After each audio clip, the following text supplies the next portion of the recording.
ওই যে মাল থুকু কাস্টমার এই পিচ্ছি এদিকে আসো, কি লাগবো? ভাই একটা হাফ প্যান্ট নিতাম। হাফ প্যান্ট কিনবার আইছো? টে আনছো? আগের হাফ প্যান্ট কি হইছে? ছিঁড়ে গেছে, খুলে যাইতাম। না না না না না না। আচ্ছা তুমি কিরকম বাজেটের মধ্যে হাফ প্যান্ট নিবা? ভাই একবারে স্টাইলিশ দিকে একটা হাফ প্যান্ট দিবেন, যাতে সবাই চায় থাকে। এদিকে আসো, আমি তোমার জন্য স্টাইলিশ হাফ প্যান্ট আনছি। মানে যেদিকে যাইবা সবাই তোমার দিকে তাকায় থাকবে, একবারে অস্থির একটা হাফ প্যান্ট। না না না ভাই, এটা আমি নিতাম না, এটা বেটেনে ছায়ার মতো দেয়া দা। দূর বেড়া, এটা স্টাইলিশ প্যান্ট।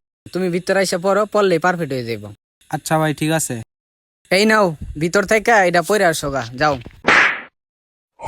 ভাই এটা কি দিছেন, বড় হয়ে গেছে, বেটেনে ছায়ার মতো দেয়া দা। আরে দূর বেড়া, এটা স্টাইল, এটা তুমি স্টাইল বুঝো না? এদিকে আসো। পকেটে টে আছে, বার কর। ভাই আবার ফুরে গেছে। এই বেড়া, এটা কোনো সমস্যা না, খুলে থাকা, তুমি টিয়া দাও। ঠিক আছে, এটা আবার পরো। এটা হইছে দোকান থেকে বের হওয়ার রাস্তা, শুধু আবার যাইবা, পিছন দিকে তাকাই যাত না, যাও। পোলাপানে এখনকার যুগের স্টাইলই বুঝে না।